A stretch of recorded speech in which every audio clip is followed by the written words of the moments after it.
Hello, welcome to Nursing Today. I'm Mark McDonald at the St. John's College of Nursing, the oldest Catholic school of nursing in the country, celebrating its 125th anniversary.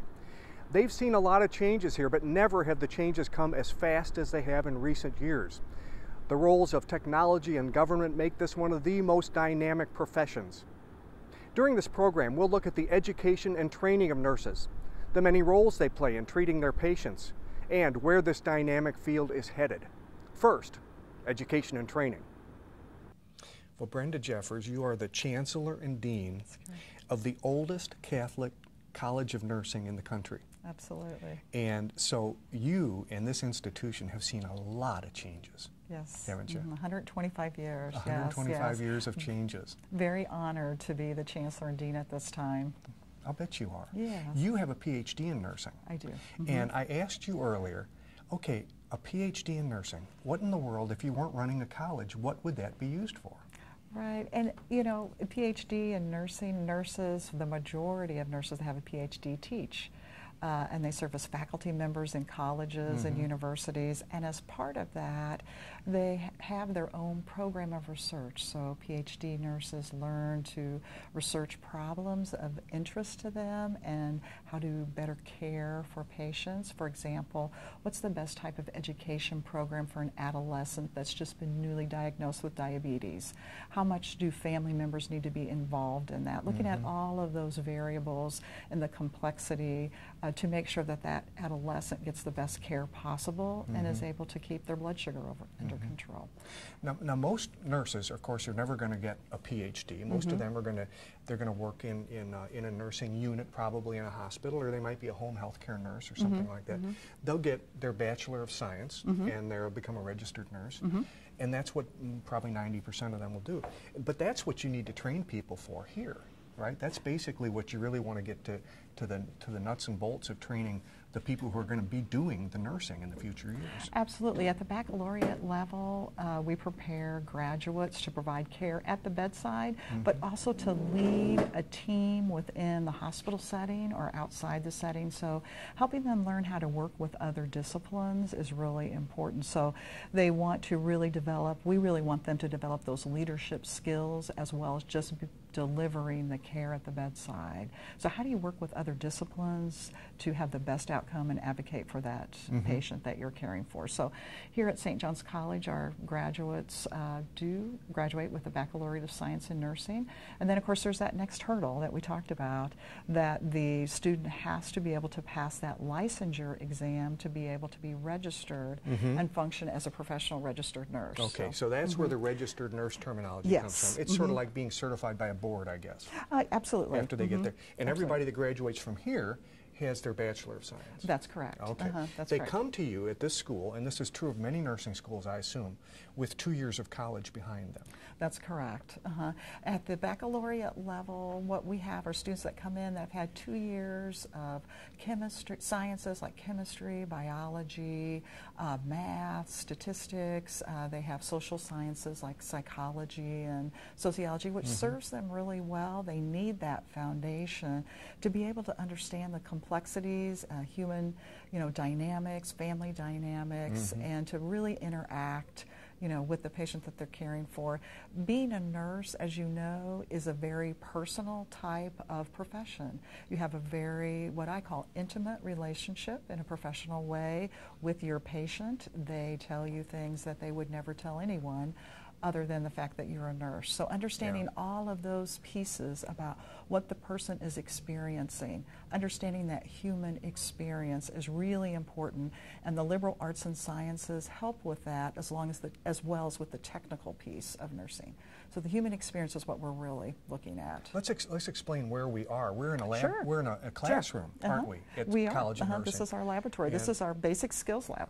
Basic skills lab. Okay, and we will see some of the work and study that goes on in here at a later time. I thought it was important, though. People might be wondering, shh, you'll wake them up. Don't worry, you will not wake them up. It kind of looks like that, doesn't it? Yeah, yeah. Now, everybody knows that the healthcare field is changing rapidly.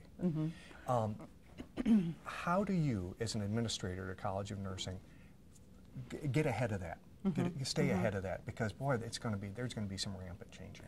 Well, really, our partnerships with our clinical agencies are really important. So we are in very close contact with our chief nursing officers for where our students do clinical, as well as when our students graduate. So we actually talk a lot with the institutions where our students go to graduate, which helps us. Our professional organizations help us too. So there's a national movement that really helps us track that. Our Association of Colleges of Nursing helps us track, and we have a lot of really dedicated people that look at those trends and make sure that our curriculum standards are where they need to be. And those are revised fairly fairly often, that our curriculum standards are revised. For example, we're incorporating much more in regards to informatics in our curriculum. We know that nurses are going to be in a healthcare environment. They are now, and will be even in the future, where they need great leadership skills, as I've mentioned before. So we really want to make sure that those kinds of things are incorporated in our curriculum. So we, communication and, really looking at our standards. As we go through this series, we're going to see not only how nurses are trained, or educated. I think education is a more appropriate word. What nurses are doing these days, because their role has expanded enormously, hasn't it, since in the last 20 years.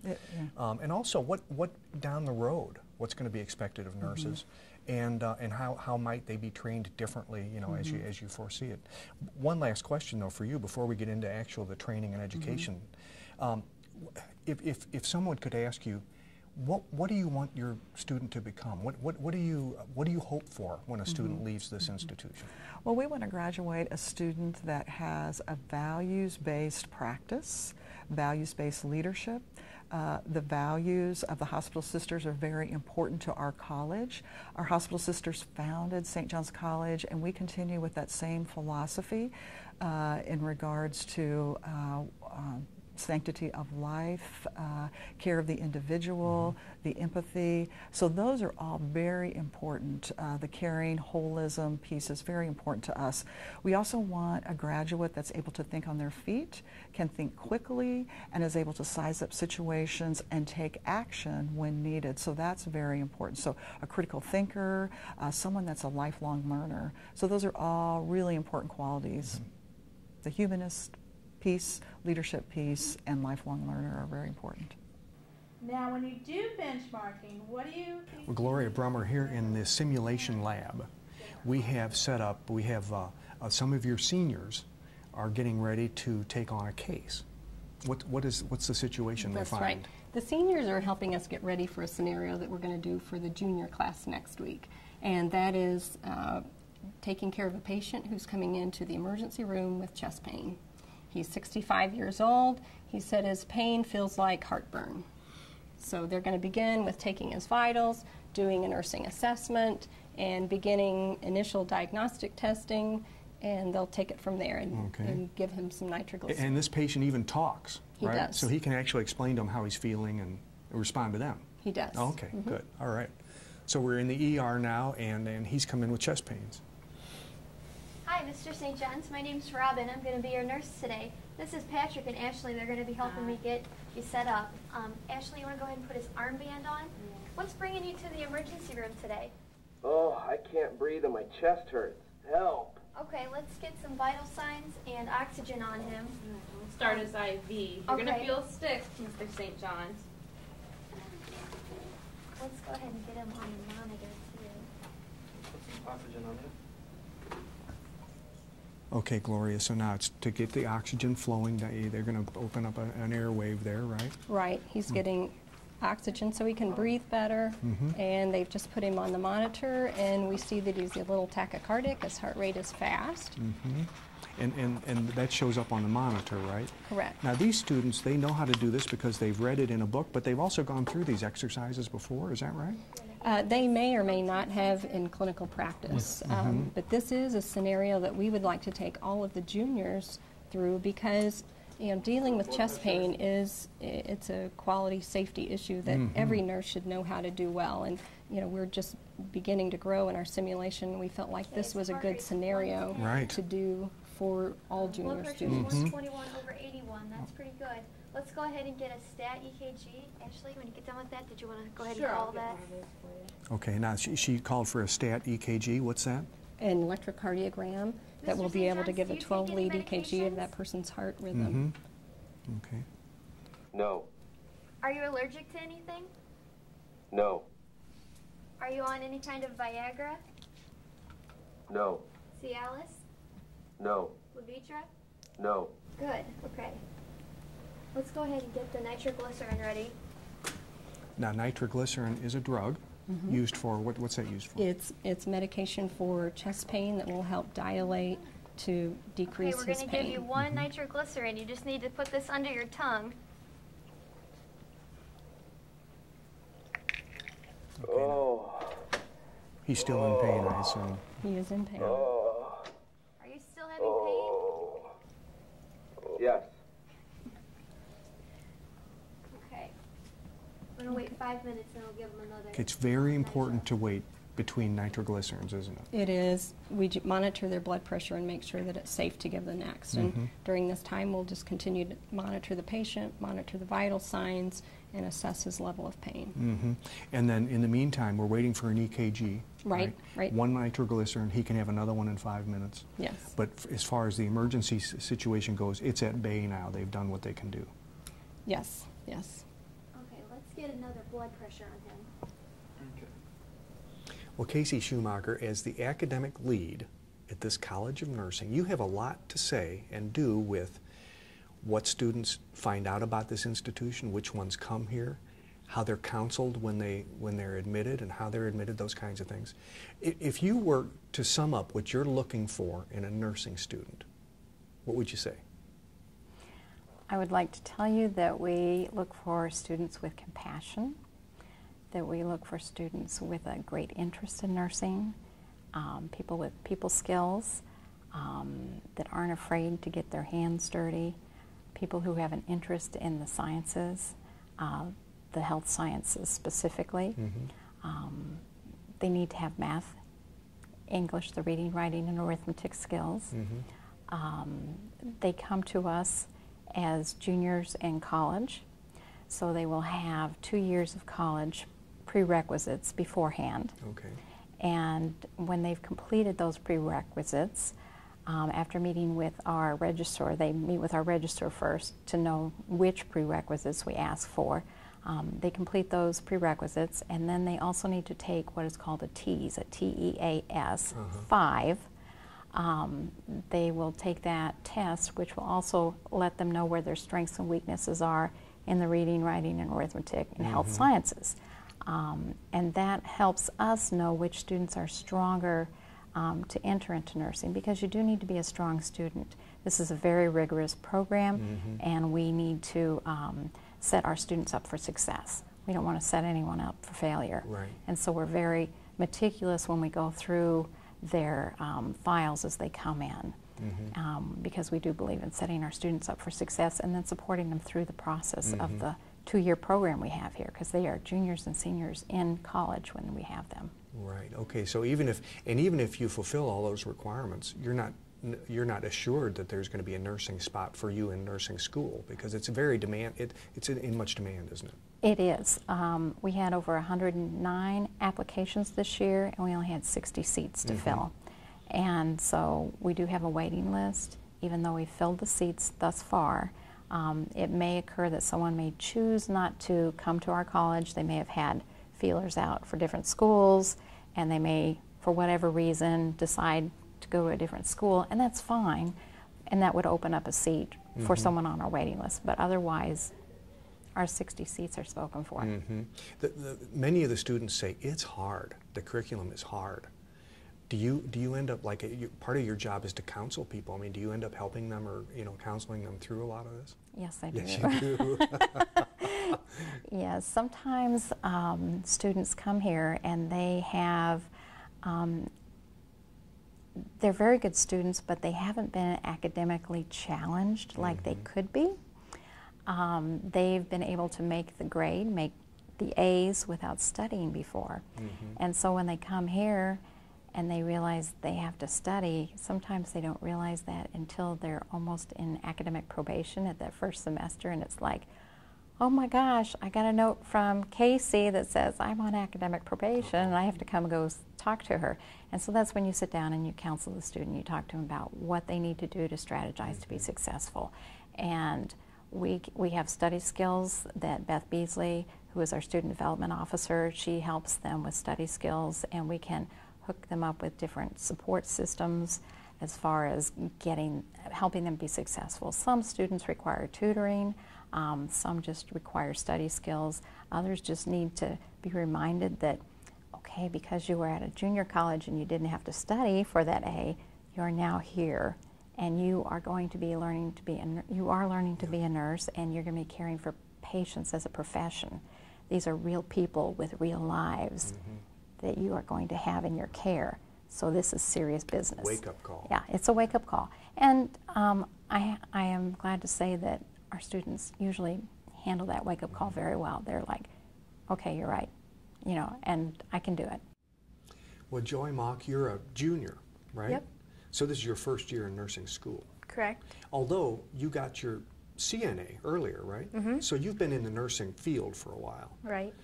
Why did you want to get your bachelor's degree in nursing?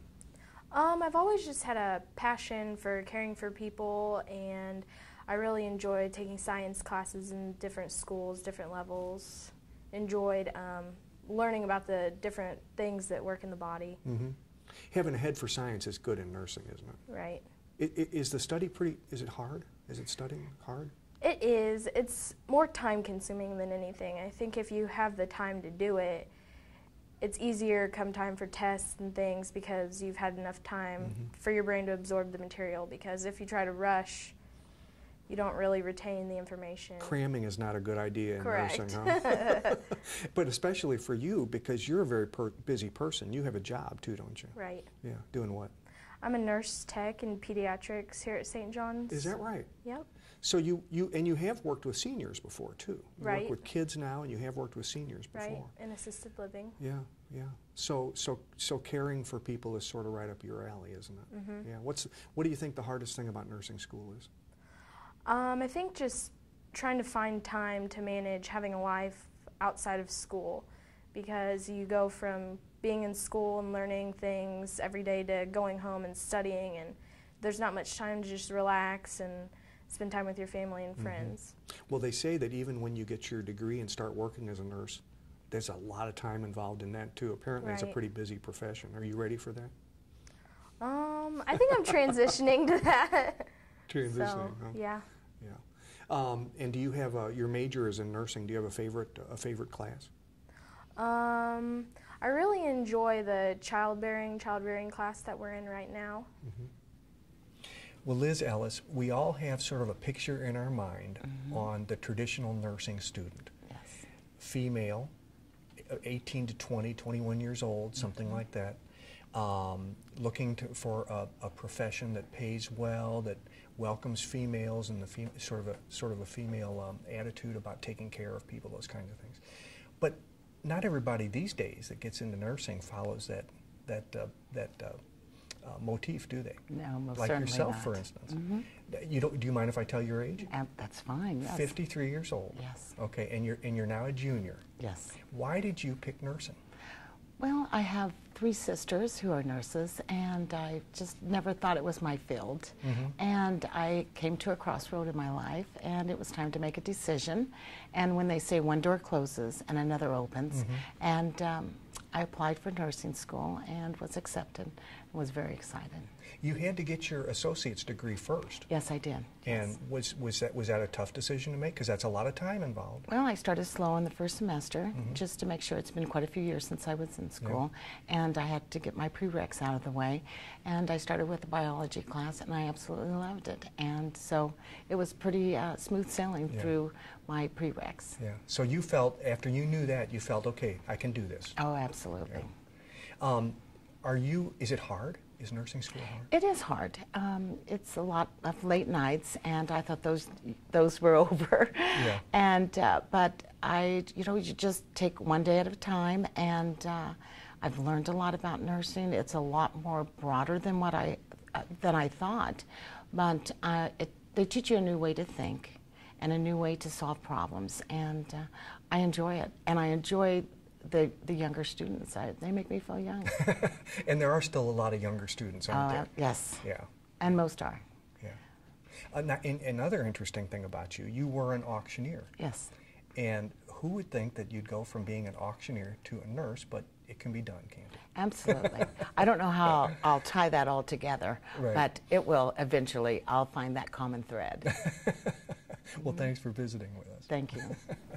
Well, Jenny Van Skyndel, many of us think, or many of your students probably think, that when a nurse gets trained and gets his or her degree, that they're going to go to work in a hospital necessarily, right? But that's not always true. And you teach curriculum about going to work, the option of nurses going to work at community health centers. Mm-hmm. Yes. In baccalaureate programs, there are a course that all students usually have to take in their curriculum. It's called community health or public health nursing. And it gives students another option to look at for their career path, which is looking at health promotion, disease prevention, looking at roles in the community. So they might go to home health agencies, public health departments, school nursing, maybe an occupational setting, any place that a nurse would work out outside of the hospital. So right away, they might not do that when they graduate from a baccalaureate program, but down the road, some students might choose to go that route for their career path. Some work for the state of Illinois and go to nursing homes and do inspections. So there's even, you know, we have students that have gone and worked for the Illinois Department of Public Health in those kind of roles. So, you know, what fits one person doesn't always fit another person down the road. That, you know, usually they start out in the hospital, they need to get their skills down, but then after that, they usually start looking at what really fits me, what is really the reward that I get. Is there a difference in opportunity or pay or anything else? Is there advantage to going to work for a community health agency? Well, most of the time I wouldn't say they pay more. The hours are better.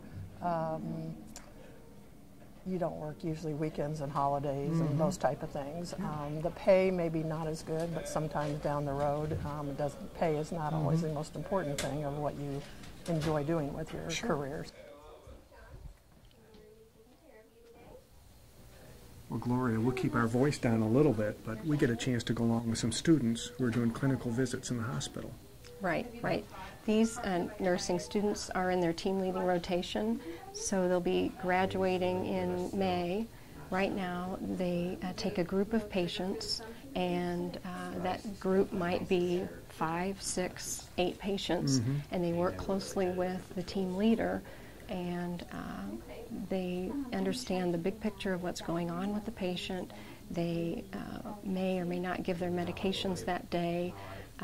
They will assist with procedures that the patient needs and assist them with discharge planning information, assist with their care plan, and do their assessment notes. So they really do pretty much everything that the RN will do and work closely with that RN.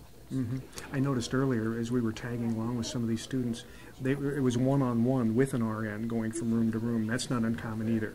Right, right. They work very closely with the RN, and right now there's 2 students in with this patient, but generally they have a team of 6 to 8 patients. Now, these are seniors. Yes. And this is their last clinical. We're in the springtime now. This is their last clinical. What's ahead for them? Okay. They will be working at St. John's, and they are offered a residency program which is about 6 months long, which allows them, after they are licensed, to again work closely with an RN for a time longer and understand the role of the RN a little bit better, and just have an opportunity to be in that professional role before they're more alone in that role. So their residency would last approximately how long? Approximately 6 months. Right. And each area depends, you know, on the acuity of patients, how long they would need that residency and how long they would need that orientation. Have you tried cutting back any on that? No. No? Okay. Dennis Owens, you're a nurse in the neonatal intensive care unit. Correct. That's where the newborns who are really sick go. Yeah. Until they can be more on their own. Yeah, anywhere from newborn to extremely premature, sure. Now, you bring an interesting history to your nursing. You've been a nurse for a little over 5 years. Correct. But you didn't always want to be a nurse. How'd you get into it? Well, I lost my job in Decatur due to the plant closing. And because of some government programs, I decided to go back to school. I had to do a little bit of testing first, and found that they said I qualified. So the next step was to decide what I wanted to do, what I wanted to study, and it was really easy for me to go into nursing. With some health history from my wife and daughter, it was a logical decision. Now, you knew you had the aptitude for it. How did you get the education for it? Well, I started out taking prerequisite classes at Richland in Decatur, and then applied for the nursing program, and was accepted. And then it was just going through taking the classes, starting at intro into nursing, and just working through the semesters.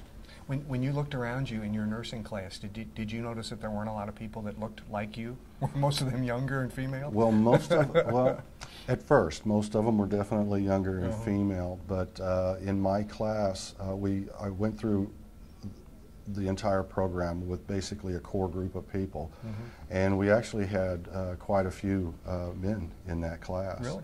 Well, with the situation in Decatur, the factory I worked in closed down, and Firestone also closed down. And those people were qualified for the same type of program that allowed me to go to school. And so it was unusual, but almost half of my class was men. So now the student has the bachelor's degree. What can he or she expect to do with it? Well, the number of choices is staggering, we learned. We'll see on the next episode of Nursing Today. I'm Mark McDonald. Thanks for watching.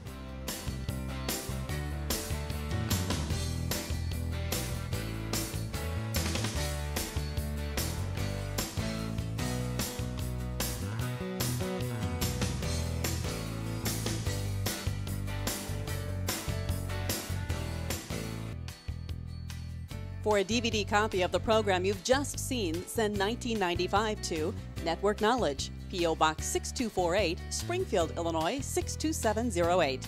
Be sure to include the program name, subject, and when the program aired. You can also order with your credit card by calling 800-232-3605.